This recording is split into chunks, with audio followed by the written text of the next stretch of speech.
But to the people who the banks are lending to, we've got to make people, we not just have to force the banks to extend credit, we have to make people more creditworthy.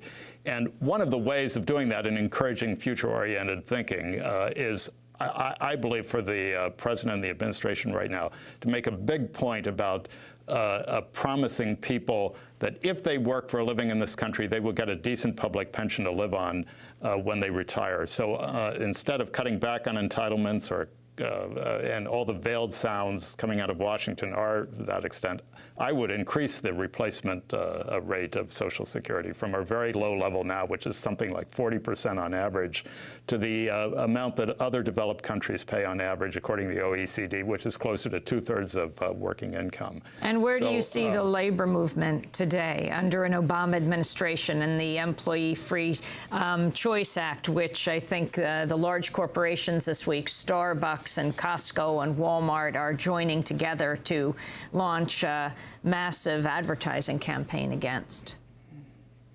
Yes, well, EFCA, or the Employee Free Choice Act, or whatever you want to call it, is crucial for labor. Some sort of labor law reform is important, but I would urge people in labor and all friends of labor throughout this country that if we're really serious about bringing back the labor movement through changes in laws, which are absolutely crucial, not just employee free choice, but bankruptcy laws, all sorts of laws that allow us to hold corporations liable for their wage obligations, we have to do something about the filibuster in the Senate. It has to be removed. It has to be taken away.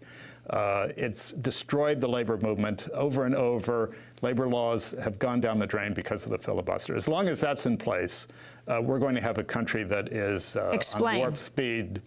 Well, under Carter, we could have had labor law reform, but for the filibuster.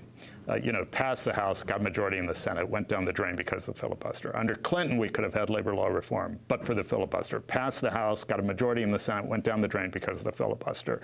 The stimulus plan that Barack Obama just proposed could have been great.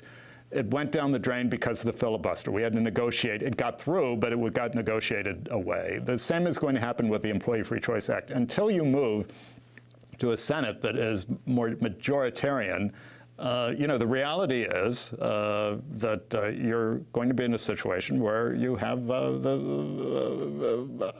very unequal, unfair, often unethical and oppressive economy, because you can't get the changes that you need. You can't get the New Deal reenacted with the kind of filibuster that is in place today. FDR couldn't have had the New Deal if he had had the filibuster that we have now, where any senator can just raise his hand and say, well, I would like to filibuster this. I don't actually have to get up there and argue. I would just like to do it, and require a 60 vote of the Senate to get measures through. The New Deal wouldn't have happened.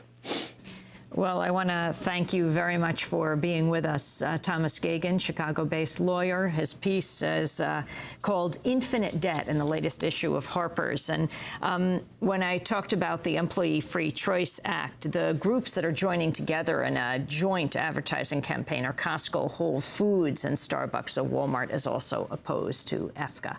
This is Democracy Now!, democracynow.org, The War and Peace Report. When we come back, well, 20 years ago today, the Exxon Valdez oil spill. We're going to talk about it. Stay with us.